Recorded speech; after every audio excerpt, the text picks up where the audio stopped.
여행 오셨죠? 커피 한 잔 드세요. 음, 제가 여기 사장이에요. 펜션 마당에서 5살 연하 남자가 커피를 들고 다가왔습니다. 제 번호를 달라길래 바로는 못 줬어요. 제가 생각해보고 연락드릴게요. 번호 주세요. 그렇게 넘겼죠. 저는 남편을 떠나보낸 지 5년, 외로움이 길어지니까 우울이 붙었습니다. 그래서 집에만 있지 않으려고 여행도 다니고 친구들도 자주 만났어요. 그날 밤 친구들이 방에서 바로 물었습니다. 몇 살이야? 사장 맞대? 저는 웃어넘겼지만 집에 돌아와서도 그 번호가 계속 눈에 걸렸습니다. 결국 제가 먼저 연락했고 그 뒤로 5개월 동안 연락이 끊긴 날이 거의 없었습니다. 친구들은 다들 부러워했어요. 연하고 사장이고 저한테 잘해주니까요. 우리는 재혼했습니다. 그런데 같이 산지 3개월쯤 됐을 때부터 질문만 나오면 대화가 끊겼습니다. 바쁘다며 끊고 나중에 하자며 미루고 결국 내가 캐묻는 사람 취급을 받았어요. 이상했죠. 피하는 게 아니라 확인 자체를 못하게 만들었습니다. 왜 그렇게까지 막았을까요? 오늘 이야기 끝까지 들으시면 그 사람이 왜 그렇게 말끝을 끊었는지 보이실 거예요. 그리고 지금 어느 지역에서 보고 계신지 댓글로 한 번만 남겨주세요. 여러분의 이야기도 듣고 싶습니다. 그럼 지금부터 제 이야기를 있는 그대로 들려드릴게요. 저는 이선희 63입니다. 남편을 떠나보낸 뒤 5년을 혼자 살았어요. 처음에는 괜찮았죠. 장례 끝나고 49제 지내고 친척들이 돌아가고 나면 집이 조용해졌습니다. 그 조용함이 편할 줄 알았는데 한 달쯤 지나니까 숨소리가 들리지 않는 게 이상하더라고요. TV를 틀어놔도 소리가 귀에 안 들어왔습니다. 그냥 화면만 켜놓고 거실에 앉아 있는 날이 많아졌어요. 아침에 일어나도 할 일이 딱히 없었죠. 밥을 해도 혼자 먹으니까 양을 줄였고 설거지도 접시 한 개만 씻으면 끝이었습니다. 친구들이 전화해서 물었어요. 밥은 먹고 다니냐고요. 저는 먹는다고 대답했지만 사실 하루에 한 끼 정도만 제대로 먹었습니다. 배가 고픈 것도 아니고 입맛이 없는 것도 아니었어요. 그냥 귀찮았죠. 혼자 먹는 밥이 맛이 없었습니다. 남편이 살아있을 땐 제가 반찬 투정도 받고 이거 왜 이렇게 짜라는 소리도 들었는데 그런 말이 그리웠어요. 아무 말 없이 밥 먹는 게 이렇게 힘든 줄 몰랐습니다. 우울이 길어지면서 집이 너무 조용해졌어요. 현관문 열고 나가는 날이 점점 줄어들었죠. 경로당도 나가다 말았고 마트도 일주일에 한 번 갈까 말까였습니다. 친구들 단톡방에는 메시지가 계속 올라왔지만 저는 읽기만 하고 답장을 잘 안 했어요. 뭐라고 써야 할지 모르겠더라고요. 나 괜찮아라고 쓰면 거짓말 같았고 힘들다고 쓰면 친구들이 걱정할 것 같았습니다. 그러던 어느 날 오전 친구 단톡에 메시지가 하나 떴어요. 다음 주 목요일에 강원도 펜션 갈 사람? 저는 휴대폰을 보다가 잠깐 멈칫했습니다. 가고 싶은 마음이 있었지만 귀찮기도 했어요. 그런데 그 순간 거울에 비친 제 얼굴이 보였죠. 머리는 며칠째 안 감았고 옷도 집에서만 입는 추리닝이었습니다. 이러다가 정말 집에서만 살 것 같았어요. 그래서 바로 답장을 보냈습니다. 나, 친구들이 바로 답장을 보내왔어요. 오케이 선이야, 오랜만이다. 우리 셋이서 가자. 목요일 아침 저는 가방을 챙기면서 옷을 골랐어요. 평소보다 좀 신경 써서 입었죠. 친구들이 야, 너 살 빠졌다고 할까봐 걱정도 됐습니다. 현관문을 잠그고 나서면서 숨을 한 번 삼켰어요. 외로움은 집에 가만히 있으면 더 커진다는 걸 알았거든요. 그래서 일부러 나갔습니다. 펜션에 도착한 건 점심때쯤이었어요.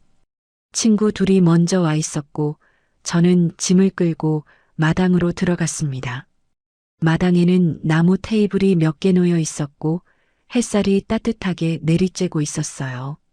친구들이 여기 공기 좋다 경치 바라며 좋아했죠. 저도 가방을 내려놓고 의자에 앉았습니다. 그때 누군가 커피 2잔을 들고 다가왔어요.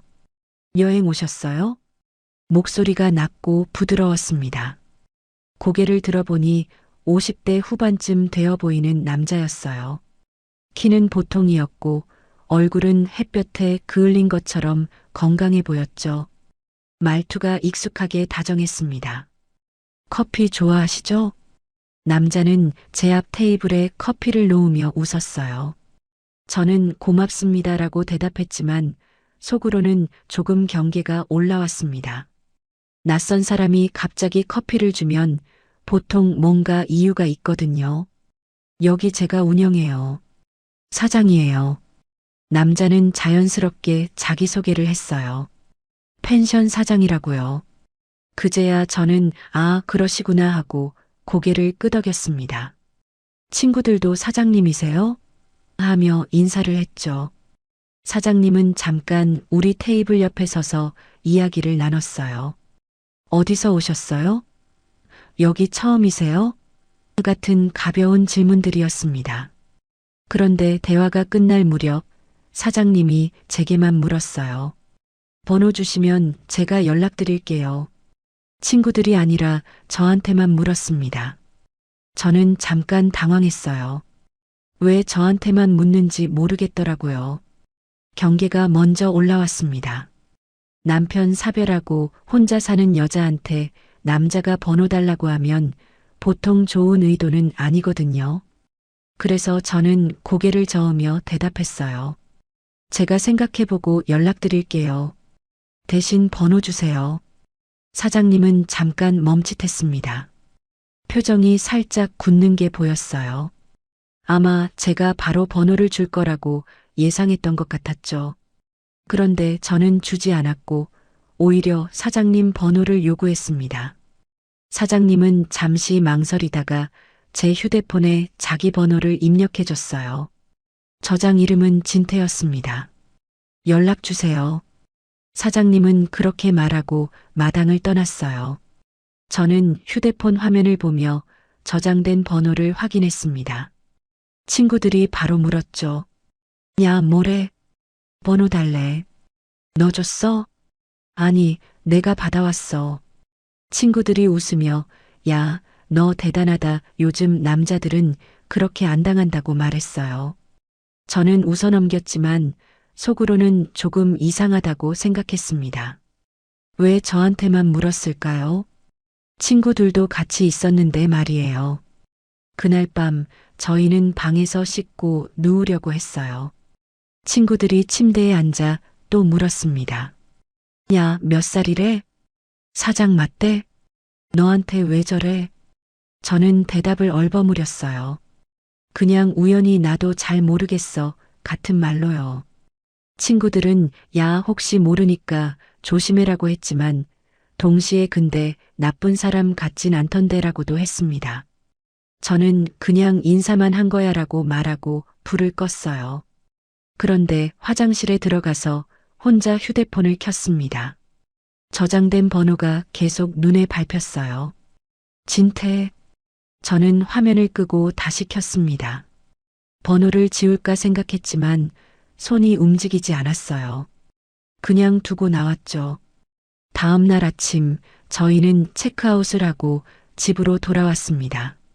친구들과 헤어지고 집에 들어가니까 다시 조용했어요. TV 소리도 없고 말소리도 없었죠. 저는 가방을 풀면서 휴대폰을 꺼냈습니다. 저장된 번호가 또 보였어요. 며칠이 지났습니다. 저는 평소처럼 집에 있었어요. 경로당도 안 나가고 친구들 전화도 받다 말다 했죠. 그런데 휴대폰을 볼 때마다 진태라는 이름이 계속 눈에 걸렸습니다. 저는 문자를 쓰기 시작했어요. 안녕하세요. 그때 펜션에서 그런데 쓰다가 지웠습니다. 뭐라고 써야 할지 모르겠더라고요. 다시 썼어요. 그때 커피 고마웠습니다. 이것도 지웠죠. 너무 어색했습니다. 이틀 정도 그렇게 쓰고 지우기를 반복했어요. 그런데 어느 날 저녁 저는 결국 문자를 보냈습니다. 안녕하세요. 그때 펜션에서 뵌 이선희입니다. 문자를 보내고 나니까 가슴이 두근거렸어요. 왜 두근거리는지 몰랐습니다. 그냥 인사만 한 건데 말이에요. 답장은 10분쯤 뒤에 왔어요. 아, 선희 씨. 연락 기다렸어요. 저는 그 문자를 보고 휴대폰을 내려놨습니다. 그런데 며칠 뒤 귀가 후에도 번호가 계속 눈에 밟혔어요. 문자가 오가기 시작했습니다. 처음에는 가벼운 인사였어요. 오늘 날씨 좋네요. 요즘 뭐 하세요? 같은 말들이었죠. 진태 씨는 답장이 빨랐습니다. 제가 문자를 보내면 10분 안에 답이 왔어요. 그게 좋았습니다. 남편 살아있을 때도 문자 답장은 늦었거든요. 그런데 진태 씨는 달랐어요. 일주일쯤 지나자 전화가 왔습니다. 목소리가 낮고 부드러웠어요. 선희 씨, 오늘 시간 괜찮으세요? 저는 괜찮다고 대답했죠. 진태 씨가 물었습니다. 제가 그쪽 동네까지 갈게요. 커피 한잔 하시죠. 저는 잠깐 망설였어요. 만나는 건 다른 문제였거든요. 문자는 부담이 없었지만 직접 만나면 뭔가 달라질 것 같았습니다. 그런데 진태 씨가 다시 말했어요. 부담 갖지 마세요. 그냥 인사만 하고 가려고요. 저는 그럼 그렇게 하죠라고 대답했습니다. 동네 카페에서 만났어요. 진태 씨는 약속 시간보다 10분 일찍 와 있었습니다. 창가 자리에 앉아서 휴대폰을 보고 있었어요. 제가 들어가자 일어나서 인사했죠. 선희 씨, 여기 앉으세요. 말투가 친절했습니다. 앉자마자 진태 씨 휴대폰이 울렸어요. 전화였습니다. 진태 씨가 잠깐만요라고 하더니 전화를 받았어요. 네, 진태입니다. 아, 그 방은 오늘 불가하고요. 내일 오후 체크인 가능합니다. 통화 내용이 들렸습니다. 예약 전화였어요. 진태 씨는 네, 제가 체크해 볼게요라고 말하며 메모를 했죠. 통화가 끝나고 진태 씨가 웃으며 말했습니다. 아침엔 예약 전화가 좀 많아서요. 저는 진태 씨 정말 바쁘시겠네요 라고 대답했어요. 진태 씨는 그렇죠라고 하며 커피를 주문했습니다. 대화는 자연스러웠어요. 진태 씨는 제 이야기를 잘 들어줬습니다. 남편분 언제 돌아가셨어요? 자녀분은 어디 계세요? 그 같은 질문도 조심스럽게 물었죠. 저는 대답하면서 이 사람이 괜찮은 사람 같다고 느꼈습니다. 그날 이후로 자주 만났어요. 일주일에 한두 번씩 만났죠. 진태 씨는 항상 제 동네까지 왔습니다. 제가 시간이 더 자유로워서요라고 말했어요. 저는 고맙다고 했죠. 어느 날 점심을 같이 먹고 시장을 걸었습니다. 진태 씨가 과일을 사주겠다고 해서 함께 가게에 들렀어요. 저는 슬쩍 물었습니다. 펜션은 직원이 많아요? 진태 씨는 대답하지 않고 웃으며 말을 돌렸어요. 그런 건 나중에요. 추우니까 손부터 녹이자. 저는 다시 묻지 못했습니다. 말을 돌리는 방식이 자연스러웠거든요. 이상하다는 생각보다 바쁜 사람이니까 그럴 수도 있겠다는 생각이 먼저 들었어요. 한 달쯤 지나자 진태 씨가 문화생활을 제안했습니다. 전시 보러 가요. 저는 오랜만에 전시관에 갔어요. 사람이 많았습니다. 진태 씨가 제 옆에서 말했죠. 사람 많으니까 제 옆에 있어요. 그 말에 마음이 좀 풀렸습니다. 남편 살아있을 때도 이런 배려를 받았던 게 기억났어요. 전시를 보고 나오는 길, 진태 씨가 제 손을 잡았습니다. 조심하세요. 저는 손을 빼지 않았어요. 외로움이 줄어드는 느낌이 좋았습니다. 집 앞까지 바래다 주며 진태 씨가 말했어요. 내일도 보고 싶어요. 저는 저도요라고 대답했습니다.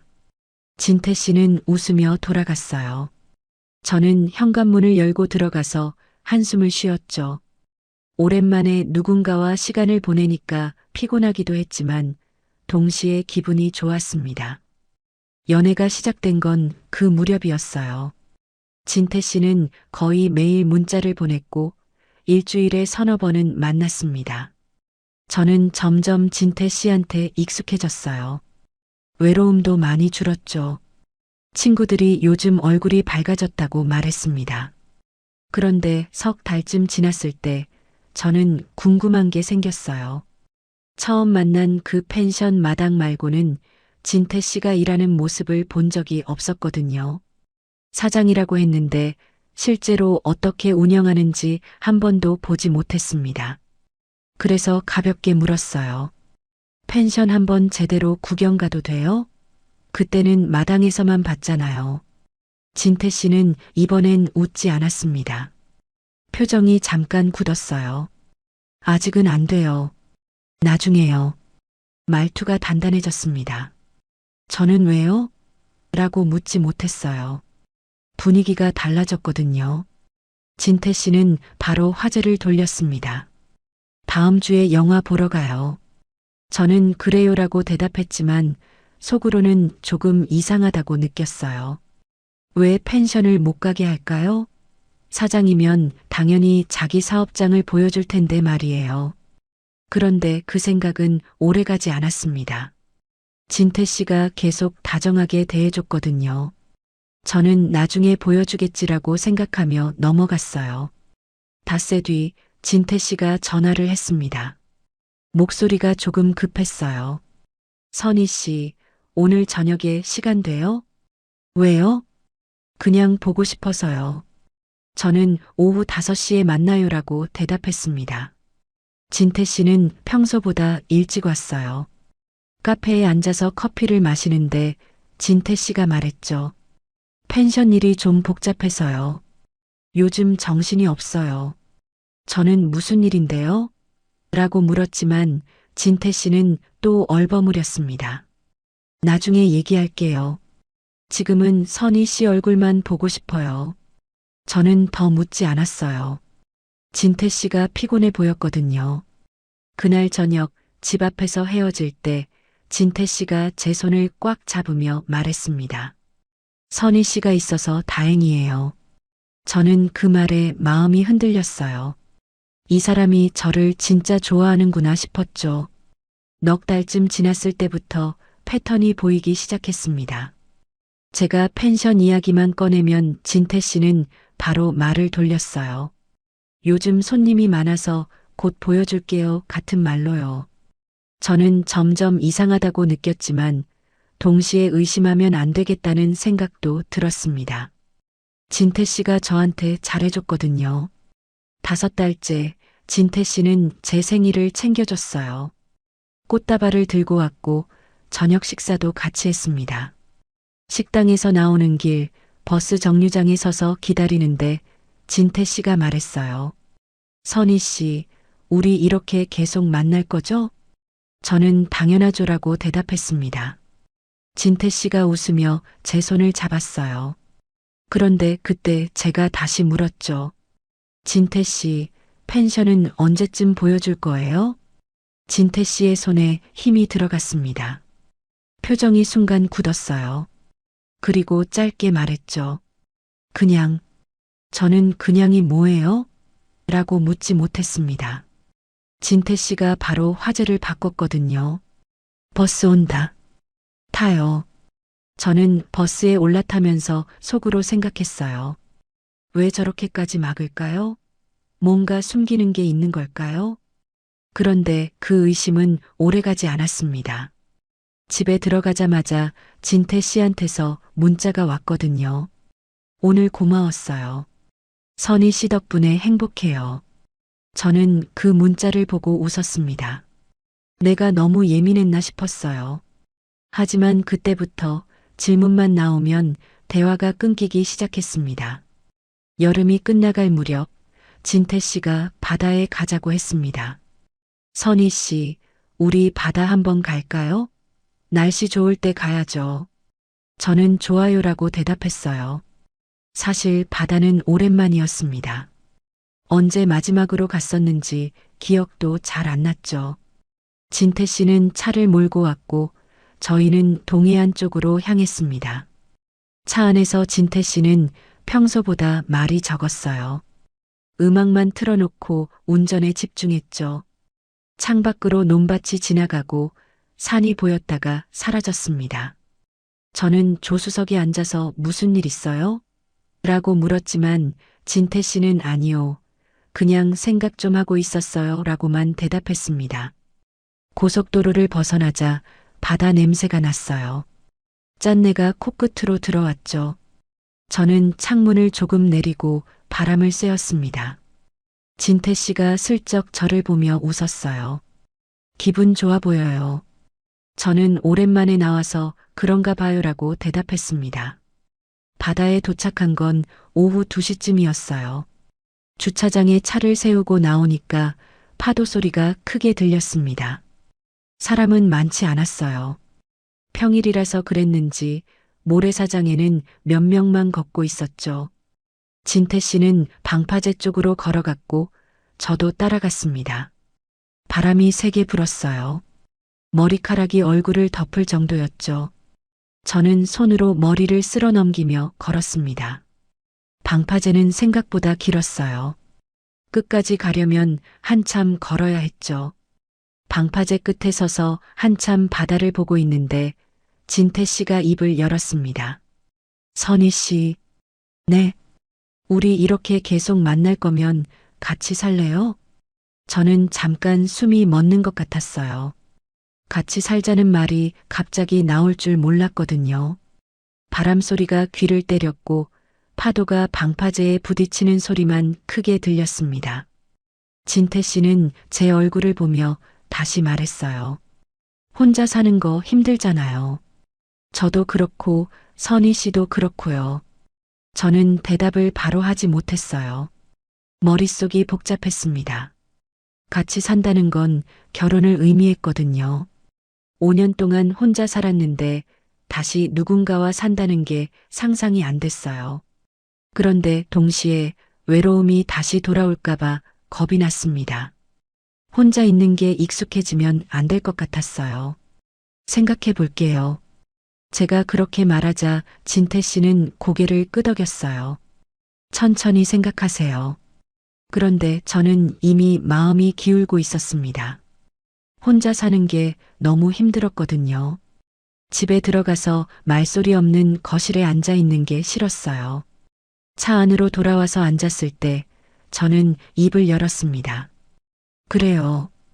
같이 살아요. 진태 씨가 놀란 표정으로 저를 봤어요.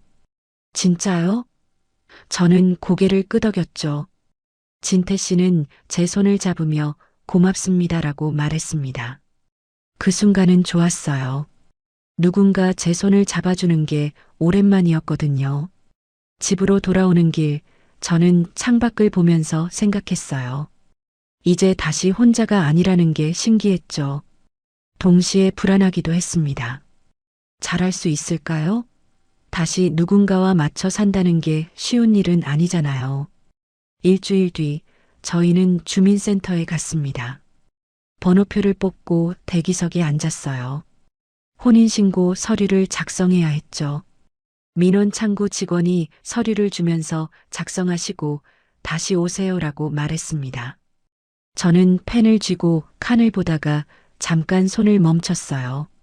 이름을 쓰는데 손이 떨렸습니다. 진태 씨가 옆에서 말했어요. 제가 옆에서 도와드릴게요. 저는 한 칸씩 채워나갔습니다. 이름, 주민등록번호, 주소칸이 하나씩 채워질 때마다 가슴이 두근거렸어요. 서류가 완성되고 봉투에 넣어졌습니다. 그 봉투가 닫히는 순간 마음 한쪽이 묵직해졌어요. 이제 돌이킬 수 없다는 생각이 들었죠. 민원 창구에서 접수를 마치고 나오는 길, 진태 씨가 물었습니다. 어디서 살까요?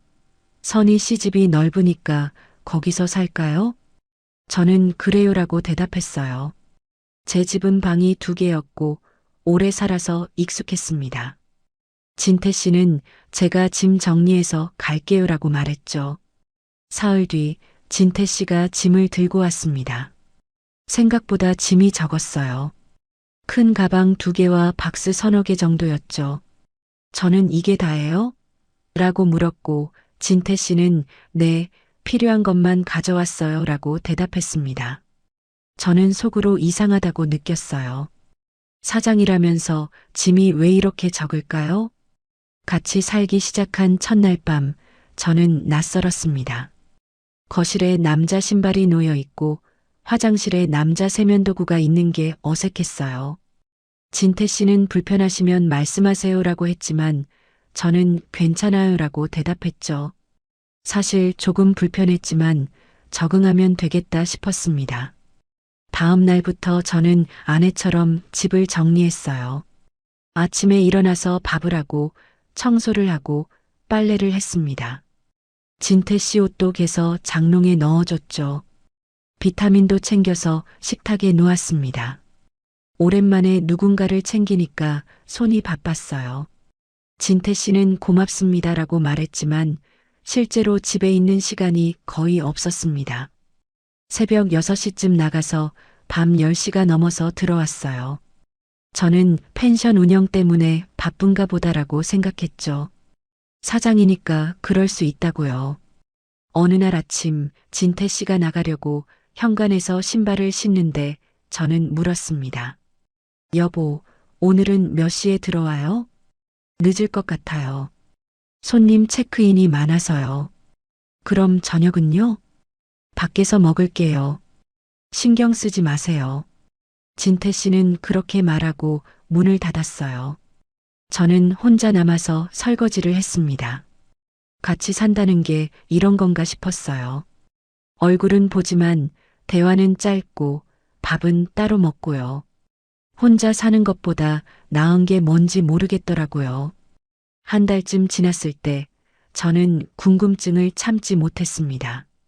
진태 씨가 저녁 늦게 들어와서 소파에 앉아 있는데 저는 옆에 앉아서 말했어요. 여보, 오늘은 펜션 같이 가볼까요? 제가 구경도 하고 싶고 도와줄 수 있으면 돕고 싶어요. 진태 씨의 표정이 순간 굳었습니다. TV를 보던 시선이 저한테로 옮겨왔어요. 말투가 차갑게 변했죠. 펜션엔 오지 마요. 저는 깜짝 놀랐어요.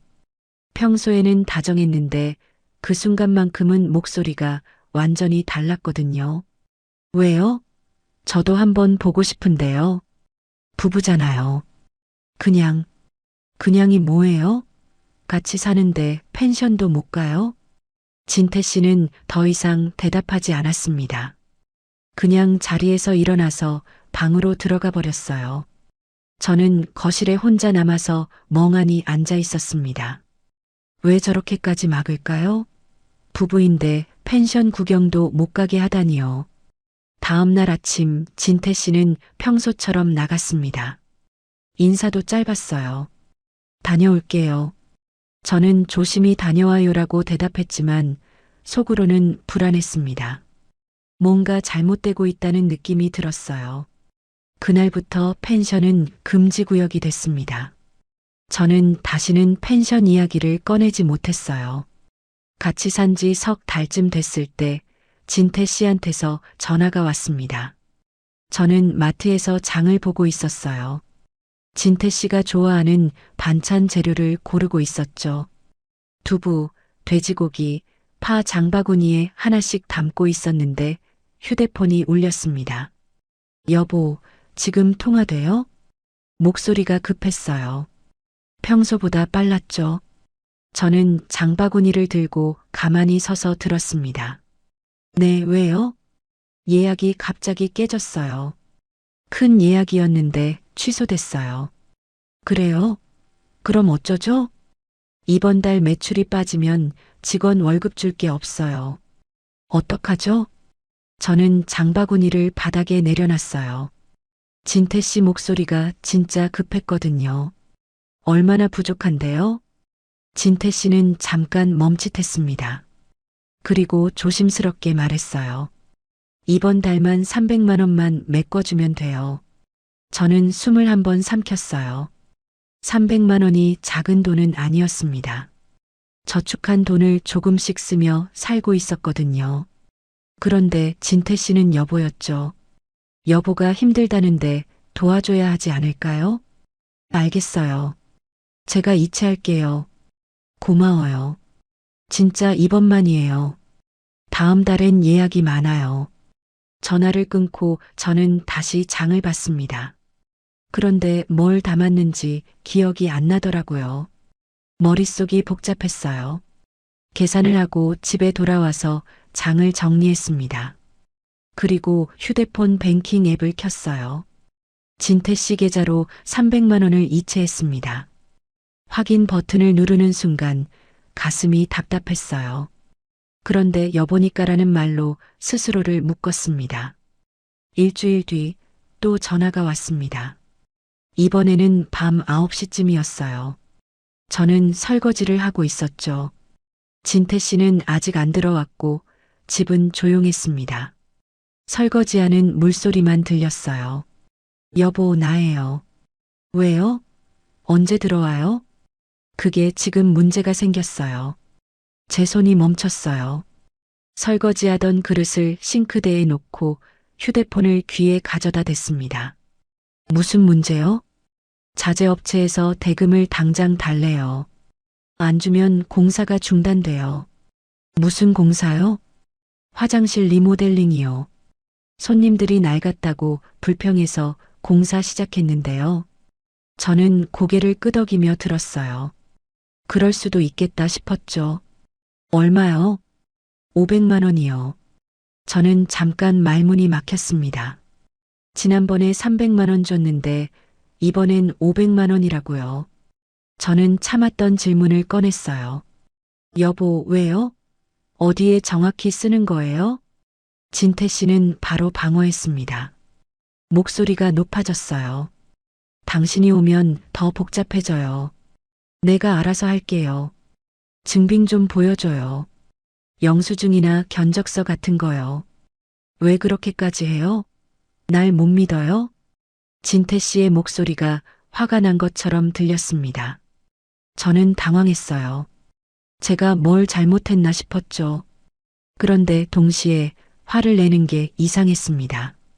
부부인데 돈 쓰는 내역 물어보는 게 그렇게 이상한가요? 알겠어요. 이체할게요. 저는 그렇게 말하고 전화를 끊었습니다. 그리고 다시 뱅킹 앱을 켰어요. 500만 원을 이체했죠. 영수증을 확인하고 휴대폰을 식탁에 내려놨습니다. 손이 떨렸어요. 지금까지 800만 원이 나갔습니다. 다음 날 아침 진태 씨가 잠깐 집에 들렀다 나갔습니다. 현관에서 신발을 신으며 말했어요. 고마워요. 진짜 이번이 끝이에요. 공사 끝나면 매출 오를 거예요.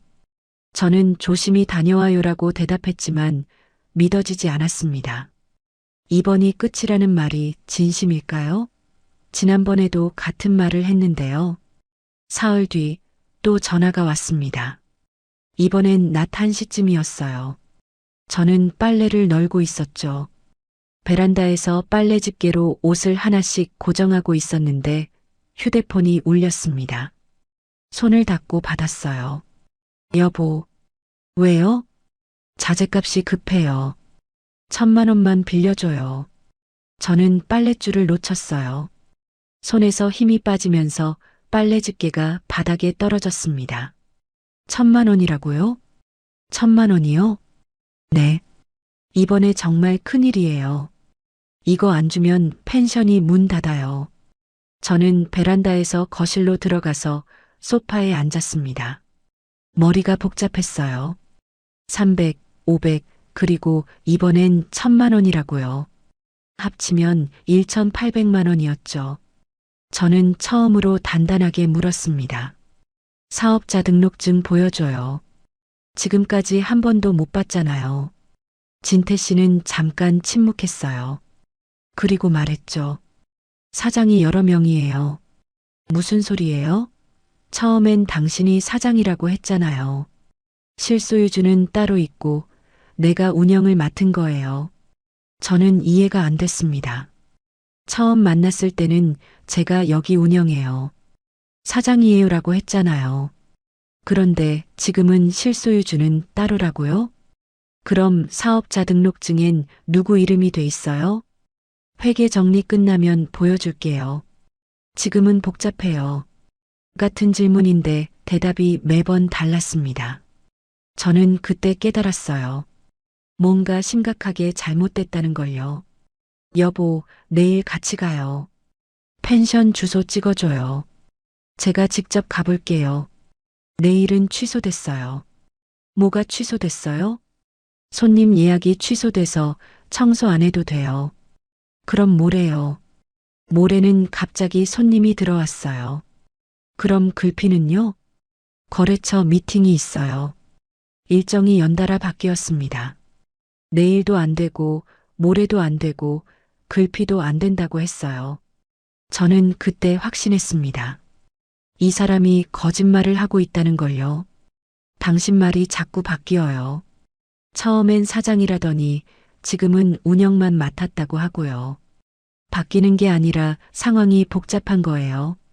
증빙 하나 못 보여주면서 무슨 1,000만 원이에요? 당신은 왜 날 안 믿어요? 부부잖아요. 진태 씨가 목소리를 높였습니다. 저는 더 이상 말하지 않았어요. 그냥 전화를 끊었죠. 1,000만 원은 이체하지 않았습니다. 더 이상 못 믿겠더라고요. 그날 밤 진태 씨는 집에 들어오지 않았어요. 문자도 없었고 전화도 없었습니다. 저는 거실 불을 켜놓고 소파에 앉아 있었죠. 시계가 12시를 넘어갔고 1시가 됐고 2시가 됐습니다. 진태 씨는 오지 않았어요. 다음 날 아침 진태 씨한테서 문자가 왔습니다. 미안해요. 일이 꼬여서 밖에서 잤어요. 저는 답장하지 않았습니다. 그냥 휴대폰을 식탁에 놓고 커피를 끓였어요. 그리고 생각했습니다. 돈보다 핵심은 대답이 매번 바뀐다는 거였어요. 거짓말이 습관이라는 증거가 계속 쌓이고 있었죠. 이틀 뒤 진태 씨가 집에 들어왔습니다. 늦은 밤이었어요. 저는 방에 누워 있었는데 현관문 여는 소리가 들렸죠. 진태 씨는 조용히 들어와서 거실 불을 켰습니다. 그리고 방문을 열었어요. 자요? 저는 대답하지 않았습니다. 진태 씨는 침대 옆에 앉았어요. 미안해요. 요즘 일이 너무 꼬였어요. 선희 씨만 믿어줘요. 저는 눈을 뜨고 진태 씨를 봤습니다. 당신 진짜 사장 맞아요? 진태 씨는 잠깐 멈칫했어요. 그리고 대답했죠. 맞아요. 그럼 증명해줘요. 내일 같이 가요. 왜 자꾸 그래요? 날 못 믿어요? 진태 씨는 일어나서 거실로 나갔습니다. 저는 침대에 누워서 천장을 봤어요. 이 사람이 정말 누구인지 알 수가 없었습니다. 질문할수록 말이 바뀌고 확인하려고 하면 화를 냈어요. 사흘째 되는 날 새벽 진태 씨한테서 또 전화가 왔습니다. 저는 잠이 깬 상태였어요.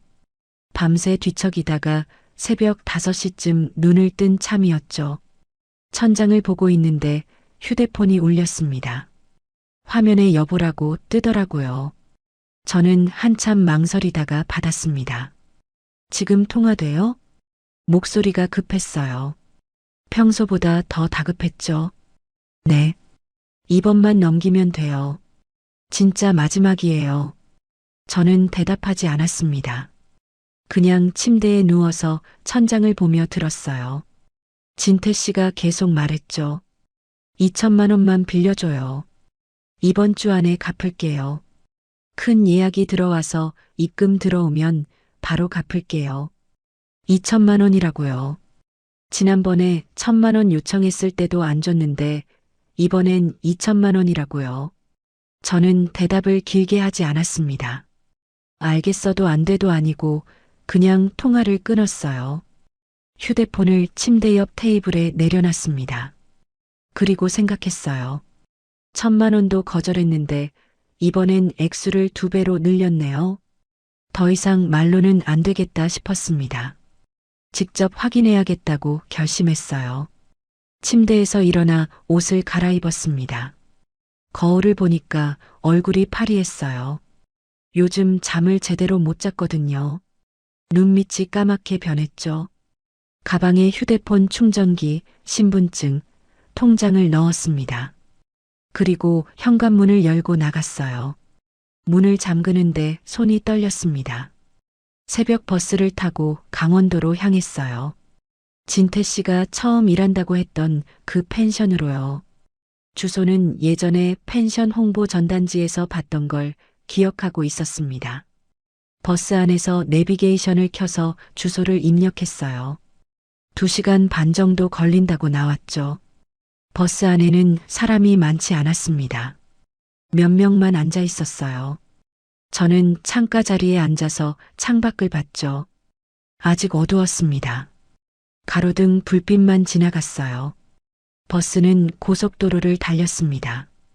해가 서서히 떠올랐어요. 창밖으로 산이 지나가고 논밭이 보였다가 사라졌죠. 저는 가만히 앉아서 생각했습니다. 만약 진태 씨가 정말 사장이면 어떡하죠?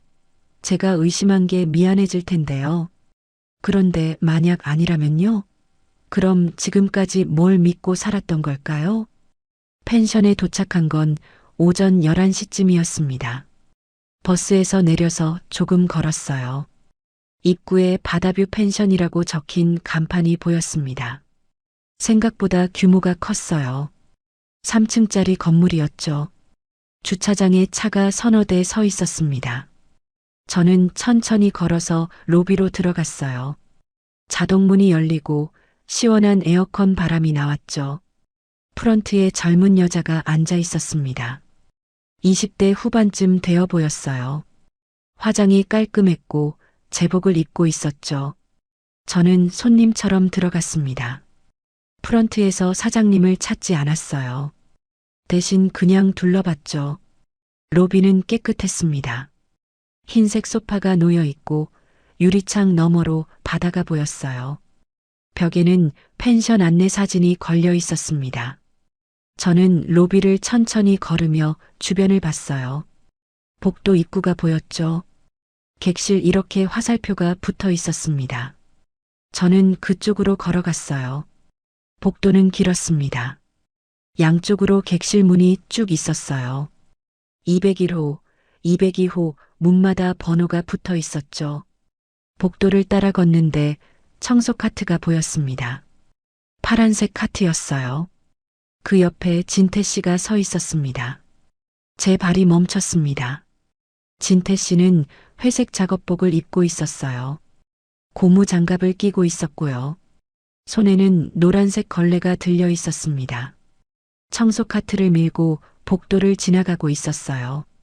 제가 상상했던 모습이 아니었습니다. 사장이 직접 청소를 할 수도 있겠지만 뭔가 달랐어요. 옷차림부터 달랐죠. 진태 씨는 저를 보지 못했습니다. 고개를 숙이고 바닥을 닦고 있었거든요. 저는 그 자리에 서서 지켜봤어요. 청소 카트에는 세제통, 걸레, 쓰레기 봉투가 담겨 있었습니다. 그때 객실 문이 열리고 젊은 남자가 나왔어요. 30대 초반쯤 되어 보였습니다. 정장 바지에 와이셔츠를 입고 있었어요.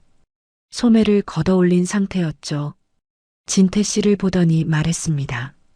아저씨, 203호부터 밀고 내려가요. 오늘 체크아웃 늦어요. 진태 씨는 고개를 숙이며 대답했어요. 네, 알겠습니다. 목소리가 작았습니다.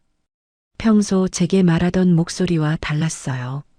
진태 씨는 청소 카트를 밀고 203호 앞으로 갔습니다.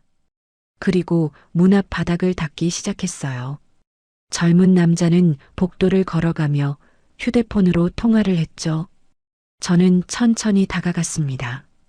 진태 씨 뒤에서 멈춰 섰어요. 진태 씨는 여전히 바닥을 닦고 있었습니다. 제가 말했어요. 여보, 진태 씨의 손이 멈췄습니다. 고개를 돌려서 저를 봤어요. 얼굴이 순간 하얗게 변했습니다. 입이 벌어졌죠. 여긴 왜 왔어? 목소리가 당황한 게 역력했습니다. 걸레를 든 손이 떨렸어요. 저는 차분하게 물었습니다. 당신 사장이라며. 진태 씨는 급히 일어서서 제 팔을 잡았어요. 밖에 나가서 얘기해요. 힘이 세게 들어갔습니다. 그런데 저는 움직이지 않았어요. 그냥 서서 진태 씨를 봤죠. 내가 운영을 맡은 거야. 실소유주가 따로 있다니까. 또 같은 말이었습니다. 지겹게 들었던 말이었어요. 저는 고개를 저었습니다. 거짓말 그만해요. 그때 아까 그 젊은 남자가 다시 복도로 나왔습니다. 그 옆에 젊은 여자도 함께 있었어요. 프런트에 있던 그 여자였죠. 두 사람이 저희 쪽으로 걸어왔습니다. 구두 소리가 복도에 울렸어요. 무슨 일이세요? 젊은 남자가 물었어요. 표정이 의아한 것 같았죠. 진태 씨는 바로 대답했습니다. 아, 아내가 좀 급한 일이 있어서요. 제가 잠깐 나갔다 올게요. 젊은 여자가 저를 보며 물었습니다. 혹시 뭐 도와드릴까요? 불편하신 거 있으세요? 저는 잠깐 망설였어요. 그런데 이제는 확인해야 했습니다. 입을 열었죠. 죄송한데요. 이분이 여기 사장이신가요? 젊은 남자와 여자가 서로 쳐다봤습니다. 눈빛을 주고받더라고요. 그리고 젊은 여자가 웃으며 대답했어요. 저희가 사장이에요. 이분은 청소 맡아주시는 분인데요. 그 말을 듣는 순간 제 머릿속이 하얗게 변했습니다. 청소 맡아주시는 분이라고요. 사장이 아니라 청소하는 사람이라고요. 진태 씨는 바로 또 거짓말을 갈아 끼웠어요. 아, 제가 청소도 겸하고 운영도 하는 거예요. 실무를 제가 다 맡아서요. 그러니까 공동 운영인 거죠. 젊은 남자가 고개를 저으며 말했습니다. 무슨 소리세요? 운영은 저희가 하고 아저씨는 청소만 맡으셨잖아요. 계약서에도 그렇게 돼 있고요. 진태 씨의 얼굴이 점점 붉어졌습니다. 거짓말이 계속 들통나는데도 또 다른 말을 꺼냈어요. 내가 초기 투자를 했어요. 그래서 운영에 참여하는 거예요. 지분이 있다고요. 젊은 여자가 단호하게 말했습니다. 아니요. 저희가 전액 투자했고 아저씨는 시간당 10,000원 받고 청소만 해주시는 거예요. 지분 같은 거 없어요. 시간당 10,000원이라고요. 저는 그 말을 듣고 입이 안 떨어지더라고요. 진태 씨가 시간당 10,000원 받는 청소 일을 하고 있었다니요. 저는 그 자리에서 더 이상 듣지 않았습니다. 표정만 굳고 등을 돌려서 복도를 걸어 나갔어요. 진태 씨가 뒤에서 여보, 잠깐만이라고 불렀지만 저는 돌아보지 않았습니다. 그냥 걸었어요. 로비를 지나 자동문을 밀고 밖으로 나왔습니다. 햇살이 눈부셨어요. 주차장까지 걸어오는데 다리에 힘이 없었습니다. 버스 정류장 벤치까지 겨우 걸어가서 앉았어요. 숨을 쉬었습니다. 가슴이 답답했죠. 진태 씨가 뒤따라 나왔습니다. 숨을 헐떡이며 제 앞에 섰어요. 작업복을 아직 입고 있었죠. 선희 씨, 들어봐요. 저도 사정이 있었어요. 저는 고개를 들어 진태 씨를 봤습니다. 말없이 봤어요. 당신 청소하는 사람이었어요. 그게 아니라 시간당 10,000원 받고 청소하는 사람이었다고요. 그게 전부였어요. 진태 씨는 입을 다물었어요. 그리고 잠시 후 다시 말했습니다. 처음엔 사장이었어요. 그런데 사업이 안 돼서 팔았어요. 그 뒤로 청소 일을 하게 된 거예요. 돈 벌려고요. 또 말이 바뀌었습니다. 저는 웃음이 나왔어요. 허탈한 웃음이었죠. 거짓말이 끝이 없네요. 아까는 공동 운영이라더니 지금은 또 사장이었대요. 거짓말이 아니에요. 제 상황이 복잡했던 거예요. 어떻게 말해요? 사장이었다가 청소하는 사람이 됐다는 거요. 저는 자리에서 일어났습니다. 버스가 멀리서 오는 게 보였어요. 진태 씨가 제 팔을 잡았지만 저는 뿌리쳤습니다. 나요. 선희 씨, 제발 들어봐요. 내 말 좀 들어봐요. 이제 그만해요. 더 이상 안 들어요. 버스에 올라타고 창밖을 봤어요. 진태 씨가 밖에 서서 저를 보고 있었습니다. 작업복을 입은 채로요. 버스가 출발했고 진태 씨 모습이 점점 작아졌어요. 저는 고개를 돌려서 앞을 봤습니다. 집으로 돌아오는 길, 저는 한 가지를 깨달았습니다. 거짓말이 들통나도 사과가 아니라 새 거짓말부터 꺼내는 사람이라는 걸요. 이제는 말로 해결할 수 없다는 걸요. 집에 도착한 건 저녁 6시쯤이었습니다. 현관문을 열고 들어가니까 집이 조용했어요. 진태 씨는 아직 안 들어왔죠. 저는 가방을 내려놓고 소파에 앉았습니다. 창밖을 보니까 해가 지고 있었어요. 하늘이 주황빛으로 물들었죠. 저는 감정을 풀지 않았습니다. 울지도 않았고 화를 내지도 않았어요. 그냥 가만히 앉아서 생각했죠. 지금부터 뭘 해야 하나요? 어떻게 정리해야 하나요? 휴대폰을 꺼내서 메모를 열었습니다. 그리고 적기 시작했어요. 언제 얼마를 이체했는지, 어떤 이유로 돈을 달라고 했는지요. 300만 원은 예약 취소 때문에, 500만 원은 자재값 때문에라고 했죠. 총 800만 원을 줬습니다. 1000만 원과 2000만 원은 거절했고요. 다음 날 아침 저는 주민센터에 갔습니다. 상담 창구에 앉아서 직원에게 물었어요. 이혼 절차가 어떻게 되나요? 직원은 서류를 주며 설명해 줬습니다. 협의 이혼이면 서류 작성하고 접수하면 되고 상대방이 동의 안 하면 조정이나 재판으로 가야 한다고요. 저는 고개를 끄덕이며 들었어요. 펜으로 메모하면서 물었죠. 필요한 서류는 뭐가 있나요? 직원이 목록을 보여줬습니다. 혼인관계 증명서, 신분증, 이혼 사유 증빙자료 저는 하나하나 적었어요. 증빙자료는 어떤 게 필요한가요? 금전 관련이시면 이체 내역이나 문자 메시지 같은 거요. 사기나 거짓말이 있었으면 그 증거들이요. 저는 알겠습니다라고 대답하고 주민센터를 나왔습니다. 집에 돌아와서 서류를 정리하기 시작했습니다. 은행 앱을 켜서 이체 내역을 캡처했어요. 300만 원, 500만 원 날짜와 시간까지 전부 찍었습니다. 합계는 800만 원이었어요. 그걸 문서 파일로 정리했죠. 진태 씨한테서 온 문자 메시지도 전부 캡처했습니다. 이번만 도와줘, 진짜 마지막이야. 다음 달에 갚을게 같은 문자들이요.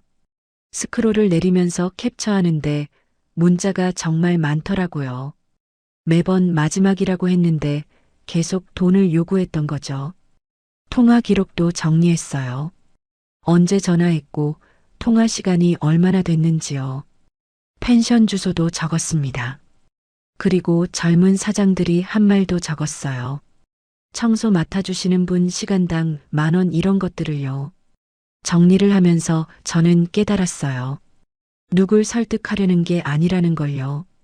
이건 제가 다시 흔들리지 않기 위해 하는 거였습니다. 기록을 보면 제 판단이 맞다는 걸 확인할 수 있으니까요. 이틀 뒤 저녁, 진태 씨가 집에 찾아왔습니다. 초인종이 울렸어요. 저는 문을 열지 않고 인터폰으로 물었습니다. 누구세요? 진태 씨 목소리가 들렸어요. 나예요. 문 좀 열어줘요. 저는 문을 열었습니다. 진태 씨는 피곤한 얼굴로 서 있었어요. 머리가 헝클어져 있었고 옷도 구겨져 있었죠. 현관으로 들어오려는데 저는 막았습니다. 여기서 얘기해요. 왜요? 집에 들어가서 얘기하죠. 부부잖아요. 안 돼요. 진태 씨는 한숨을 쉬며 복도에 섰습니다. 그리고 말하기 시작했어요. 선희 씨, 오해예요. 제 말 좀 들어봐요. 저는 대답하지 않았습니다. 그냥 서서 듣기만 했어요. 진태 씨가 무슨 말을 할지 궁금했거든요. 제가 처음엔 사장이었어요. 진짜예요. 그런데 동업자가 배신해서 제 지분을 빼앗긴 거예요. 계약서에 사기를 쳐서요. 또 새로운 이야기였습니다. 지난번엔 사업이 안 돼서 팔았다고 했는데 이번엔 동업자한테 배신당했다고 하네요. 그래서 어쩔 수 없이 청소 일을 하게 된 거예요. 돈 벌려고요. 생활비라도 벌어야 하잖아요. 그럼 왜 처음부터 그렇게 말 안 했어요? 부끄러워서요. 사장이었다가 청소하는 사람이 됐다는 걸 어떻게 말해요? 창피해서 못했어요. 진태 씨는 계속 말했습니다. 변명이 끝없이 나왔어요. 동업자 이야기, 사업 실패 이야기, 빚 이야기, 가족 이야기. 제가 한 번만 질문을 던지면 진태 씨는 또 다른 대답을 꺼냈습니다.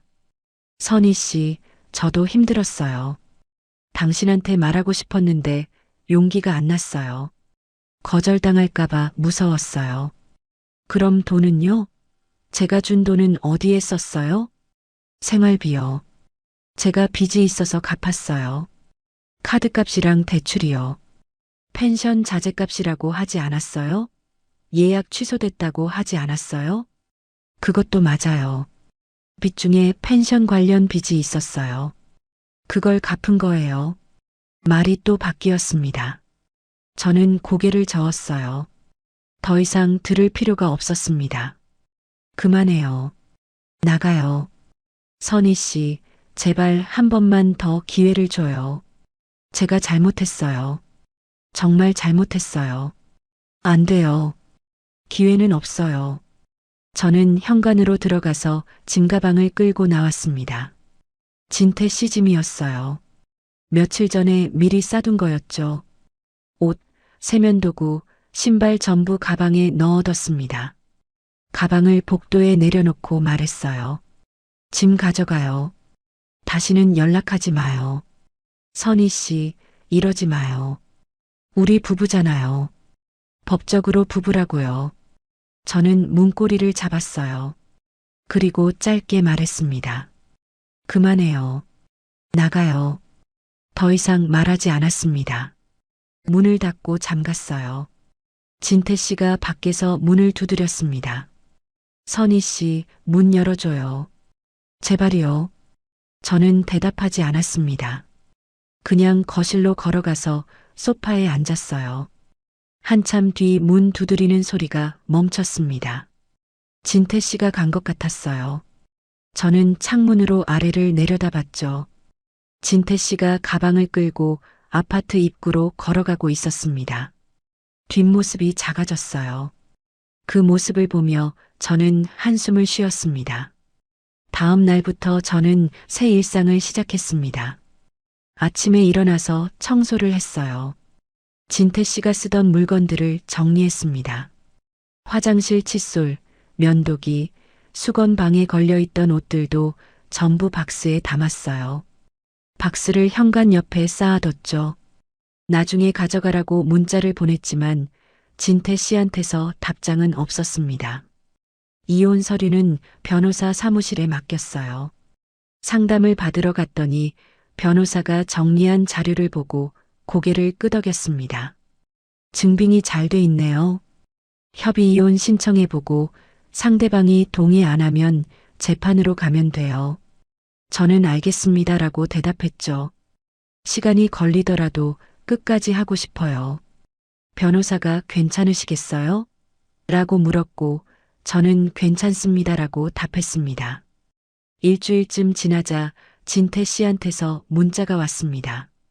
선희 씨, 제발 다시 생각해줘요. 제가 잘못했어요. 기회를 한 번만 더 줘요. 저는 답장하지 않았어요. 그냥 문자를 읽고 휴대폰을 내려놨습니다. 진태 씨는 이틀에 한 번씩 문자를 보냈어요. 미안해요, 용서해줘요, 다시 시작하자 같은 말들이었죠. 저는 전부 무시했습니다. 읽지도 않았어요. 한 달쯤 지났을 때 변호사한테서 연락이 왔어요. 상대방이 협의 이혼에 동의했다고요. 조만간 서류 접수하면 된다고 했습니다. 저는 고맙습니다라고 대답했어요. 목소리가 떨렸죠. 끝이 보이니까 안도감이 들었습니다. 저는 더 이상 누군가의 아내처럼 살지 않았습니다. 아침에 일어나서 혼자 밥을 먹고, 혼자 청소하고, 혼자 빨래했어요. 예전처럼 누군가를 챙기지 않았죠. 비타민도 한 알만 꺼내고, 밥도 한 공기만 했습니다.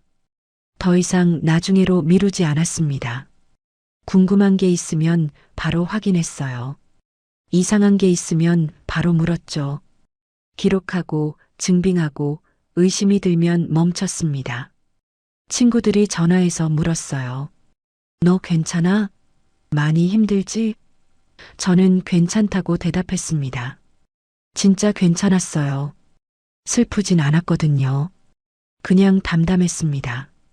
실수를 했고 정리했고 이제 다시 시작하는 거였어요. 어느 날 경로당에 나갔어요. 오랜만이었죠. 친구들이 야, 오랜만이다. 어디 아팠어? 하며 반겼습니다. 저는 옆에 앉아서 차를 마셨어요. 친구가 조심스럽게 물었죠. 요즘 어때? 저는 짧게 대답했습니다. 그냥 살아. 혼자. 친구가 힘들겠다고 했지만 저는 고개를 저었어요. 괜찮아. 혼자 사는 게 나쁘지 않더라. 진심이었습니다. 집으로 돌아오는 길 석양이 지고 있었어요. 하늘이 붉게 물들었죠. 저는 천천히 걸으면서 생각했습니다. 외로움은 다시 올 거예요. 혼자 사는 게 쉽진 않을 겁니다. 그런데 이번엔 알아요. 외로움 때문에 아무나 믿으면 안 된다는 걸요. 확인하고 기록하고 의심이 들면 멈춰야 한다는 걸요. 현관문을 열고 집에 들어갔습니다. 집은 조용했어요. 그런데 이번엔 괜찮았습니다. 조용한 게 나쁘지 않았어요. 저는 불을 켜고 소파에 앉았습니다. 그리고 창밖을 봤죠. 밤이 오고 있었습니다. 내일도 이렇게 살 거예요. 혼자서요. 오늘 이야기 끝까지 들어주셔서 고맙습니다. 구독해 두시면 다음 사연도 과장 없이 있는 그대로 더 친절하게 들려드릴게요. 끝까지 보신 분들은 지금 화면 왼쪽 재생 목록부터 눌러서 같은 흐름의 사연들을 이어서 보세요. 그리고 오른쪽 추천 영상은 이 지옥이 시작된 첫 단추가 더 선명하게 나옵니다. 지금 바로 하나만 눌러주시면 그대로 이어집니다.